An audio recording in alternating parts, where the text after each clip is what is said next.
नमस्कार, स्वागत है आपका हस्तक्षेप में। मैं हूं संजीव श्रीवास्तव।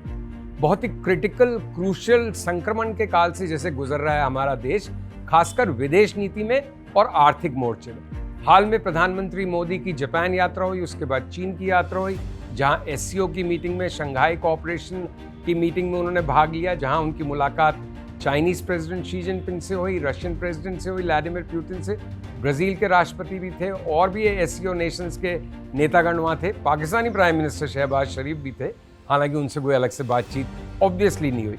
तो इंडिया के सामने बड़े चैलेंजेस हैं। हम चाइना के साथ अपने रिलेशंस को नए ढंग से सजा रहे हैं, बना रहे हैं, रीसेट कर रहे हैं। स्टेबिलिटी, सिक्योरिटी एंड सेंसिटिविटी का नारा है, we are not rivals but partners, इस तरह का नया स्लोगन है, नारा है। लेकिन क्या है यथार्थ, क्या है सच्चाई, क्या होनी चाहिए सच्चाई और क्या होना चाहिए यथार्थ रियल पॉलिटिक का, आज उस पर चर्चा करते हैं। जिसके जो महत्वपूर्ण कोण हैं वो क्या है?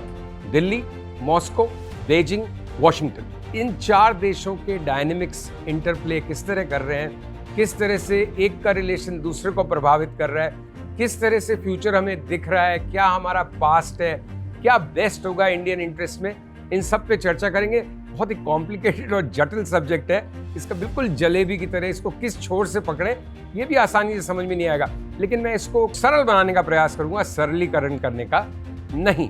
तो आगे बढ़े दोस्तों, उससे पहले आपसे अनुरोध कि प्लीज हमारे चैनल को लाइक और सब्सक्राइब कीजिए और कंटेंट को शेयर कीजिए अगर आपको वो पसंद आ रहा है।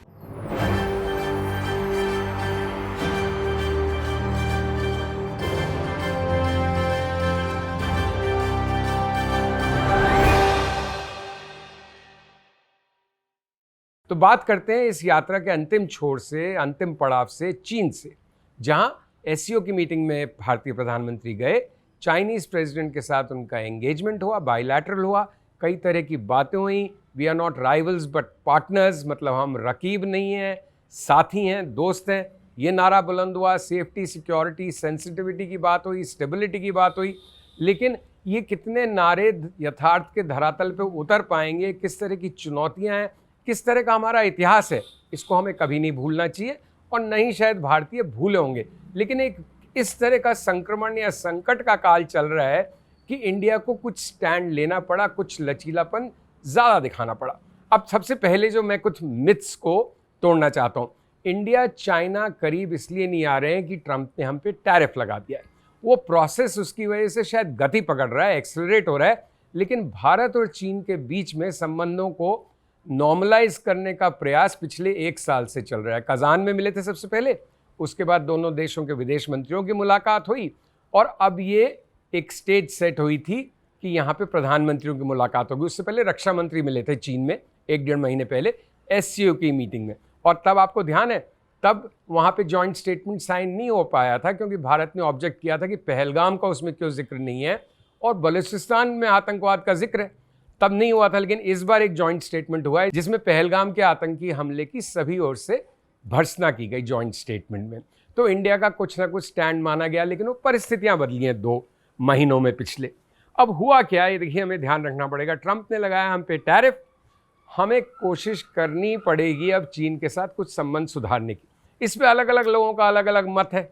जैसे कांग्रेस की नेता लीजिए आप, सलमान खुर्शीद लीजिए, मनीष तिवारी लीजिए, इन सब ने आलोचना की है भारतीय सरकार की कि हमें इतिहास नहीं भूलना चाहिए, हमें गलवान नहीं भूलना चाहिए, हमें 1962 नहीं भूलना चाहिए, हमें ऑपरेशन सिंदूर नहीं भूलना चाहिए जिसमें चीन ने पाकिस्तान को लाइव इंटेलिजेंस दी, अपने वेपन सिस्टम्स दिए। हमें ये नहीं भूलना चाहिए कि किस तरह से वो हम पे स्क्रू टाइट कर देता है, कभी रेयर अर्थ नहीं देता, कभी सेमीकंडक्टर के स्पेयर पार्ट्स नहीं देता, कभी फर्टिलाइजर्स के अंदर हमारे स्पेयर पार्ट्स नहीं देता, ड्रग्स में रोक देता है, जो रॉ मटेरियल है उसको रोक देता है। तो चाइना बहुत ही स्ट्रेटेजिकली चलता है, बहुत ही मौके पे उसका स्टाइल और स्टैंड बिल्कुल बदल जाता है। वो अपने लिए अवसर देखता है कि उसका मैक्सिमम बेनिफिट किस में है। तो ये तो कांग्रेस के कुछ नेताओं की बात है, लेकिन शशि थरूर का अलग स्टेटमेंट था। उन्होंने भी बात बिल्कुल सही की कि एक ऐसे समय जब वॉशिंगटन हमसे दूरियां बना रहा है, हम पे प्यूनिटिव एक्शन ले रहा है, हम पे इतना टैरिफ लगा रहा है, तो जो 2 मेजर सुपर पावर्स हैं दुनिया के, एक सुपर पावर अमेरिका, दूसरा सबसे बड़ा इमर्जिंग सुपर पावर चीन, तो हम दोनों से तो रिश्ते खराब नहीं रख सकते। हमको दोनों के साथ काम करना पड़ेगा, कुछ मैनेजमेंट करनी पड़ेगी और ये ध्यान में रखते हुए करनी पड़ेगी कि इसमें क्या संकट है, इसका क्या विगत इतिहास रहा है, इसकी क्या चुनौतियां हैं, कैसे कुछ चीज़ें कभी नहीं बदलेंगी। जैसे चीन पाकिस्तान का साथ शायद कभी नहीं छोड़ेगा, लेकिन उसके बावजूद भी हमें उनके साथ ट्रेड करना है। तो अगर हम ये सब बातें ध्यान में रखते हुए बढ़ते हैं तो फिर भी सही है, क्योंकि कुछ लोगों का मानना है कि कुछ भी रीसेट नहीं हुआ है। रीसेट हुआ क्या है? सिर्फ चाइना ने अच्छी बातें कर ली हैं। चाइना ने कहा है ट्रेड और करेंगे और सहयोग करेंगे और हमको रॉ मटेरियल्स देते रहेंगे और हमें की इनपुट्स जो से रेयर अर्थ्स हमको खोल देंगे, हमारे लिए आने देंगे, क्योंकि उसके बिना हमारी सेमीकंडक्टर ऑटोमोबाइल इंडस्ट्री बिल्कुल ठप हो जाएगी। तो फर्टिलाइजर्स की, ड्रग्स मैन्युफैक्चर, फार्मास्यूटिकल्स की। तो हमारे साथ प्रॉब्लम क्या है कि हम इतने ज़्यादा डिपेंडेंट है चाइना पे कि हम चाह के भी उनसे दूरी नहीं बना सकते, चाह कर भी खुल के शत्रुता नहीं कर सकते। अब डिसएंगेजमेंट हो रहा है बॉर्डर पे पिछले 1 साल से, लेकिन डिसएंगेजमेंट कुछ हद तक चीन की शर्तों पे हो रहा है। जहां पहले इंडियन आर्मी आराम से पेट्रोल करती थी, वो बफर जोन बन गए। किस तरह से चीन इंफ्रास्ट्रक्चर डेवलप कर रहा है टिबेट वगैरह में, वो किसी से छुपा नहीं है। तो चीन तो लगातार एक अपनी एशिया में कैसे उसकी संप्रभुता बढ़े, उसकी शक्ति बढ़े, उस निश्चित लक्ष्य के साथ काम कर रहा है। हमारा लक्ष्य हमेशा से ये था कि हम एशिया उसको किसी प्लेटर पे हवाले नहीं कर देंगे, हम अपनी जगह रखेंगे। हम इंडो पैसिफिक की सुरक्षा चाहेंगे, मैरीटाइम सिक्योरिटी चाहेंगे, हम अपने बॉर्डर्स की संप्रभुता चाहेंगे, हमारी ऑटोनॉमी चाहेंगे। इसलिए हमने अभी भी पाकिस्तान चाइना जो बेल्ट रोड इनिशिएटिव है उसकी आलोचना की है। साथ ही टेररिज्म के मुद्दे पे चीन को कहा है। जो प्रधानमंत्री मोदी जी का भाषण था, उन्होंने उसमें स्पष्ट कहा कि टेररिज्म के मुद्दे पे डबल स्टैंडर्ड्स नहीं रख सकते, और चीन डबल स्टैंडर्ड्स रखता है। वो किसी पाकिस्तानी आतंकी को डेजिग्नेटेड टेररिस्ट नहीं होने देता यूएन में, वहाँ वीटो कर देता है, हर मोर्चे पे पाकिस्तान के साथ खड़ा हो जाता है। लेकिन अब चीन भी देख रहा है कैसे असीम मुनीर साहब ट्रंप की गोदी में बैठ गए, वो अमेरिका की तरफ बढ़ते जा रहे हैं। तो सारी दुनिया में एक चर्न और चेंज का माहौल है। कहते हैं ना कि what is constant is change. तो चेंज हो रहा है, बट उस चेंज में भी हमें ये ध्यान रखना पड़ेगा कि चाइना बुनियादी रूप से हमारा एडवर्सरी है। हम एक ही टर्फ के लिए लड़ रहे हैं।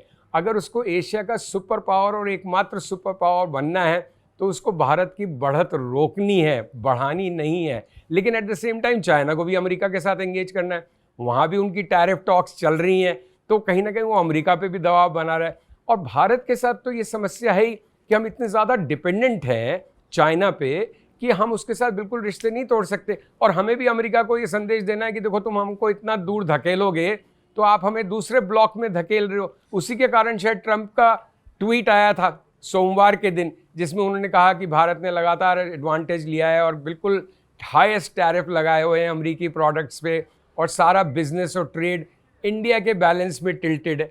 इसके ठीक विपरीत जितना ट्रेड हमारा चाइना के साथ है, उसमें से करीब 130 बिलियन में से 100 बिलियन तो चाइना के फेवर में टिल्टेड है, और आगे भी चाइना के फेवर में रहेगा, क्योंकि हमारे पास तो ऐसा कुछ नहीं कि जो हम एक्सपोर्ट कर पाएंगे। वहीं से इंपोर्ट्स और बढ़ेंगे, वहीं से हमारी मैन्युफैक्चरिंग और कमज़ोर होगी। तो बहुत ही चैलेंजिंग है ये रिश्ते, लेकिन ये रिश्तों को मैनेज करना है, हमें इनके साथ चलना है।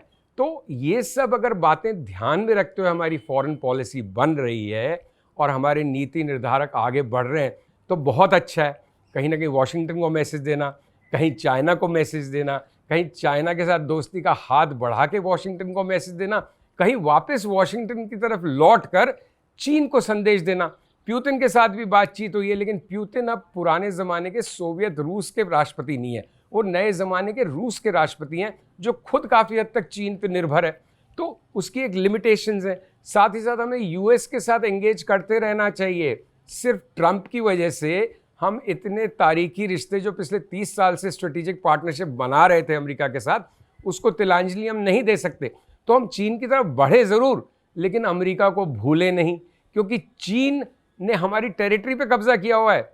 अमेरिका ने हमारी किसी टेरिटरी पे कब्जा नहीं किया हुआ। अमेरिका हमको उस तरह से नहीं दबा सकता। अमेरिका के एशिया में सिर्फ इतना सा इंटरेस्ट है कि चीन एक बिल्कुल इमर्जिंग से इस्टेब्लिश्ड पावर नहीं बन जाए इस रीजन में, इस क्षेत्र में। इसीलिए हमारी यात्रा ये जो शुरू हुई थी प्रधानमंत्री मोदी की, वो जापान के होते हुए चीन गए थे। तो चारों तरफ से मैसेजिंग हो रही है। बहुत ही चैलेंजिंग, चुनौतीपूर्ण ये वक्त है भारतीय विदेश नीति के लिए, लेकिन इसी में हमें अवसर और अपॉर्चुनिटीज़ भी ढूंढनी है। इसी में हमें कभी आंखें मूंद के किसी के साथ नहीं जाना है। वापस से भारत चीनी भाई भाई, हिंदू चीनी भाई भाई, ये नारा अब कभी नहीं चल सकता, क्योंकि वो 1950 में चला, 1962 की लड़ाई हो गई। 80s में वापस रिलेशंस को नॉर्मलाइज करने की कोशिश की गई, तो 2013, 14, 17, 18, 20 गलवान तक इस तरह के इंसिडेंट्स। तो हमें हमेशा ध्यान रखना पड़ेगा, but at the same time फिर भी we will have to do business with them. So इसके और भी कई पहलू हैं, और भी कई जटिलताएं हैं, सारी बातें एक संवाद में करना मुश्किल है।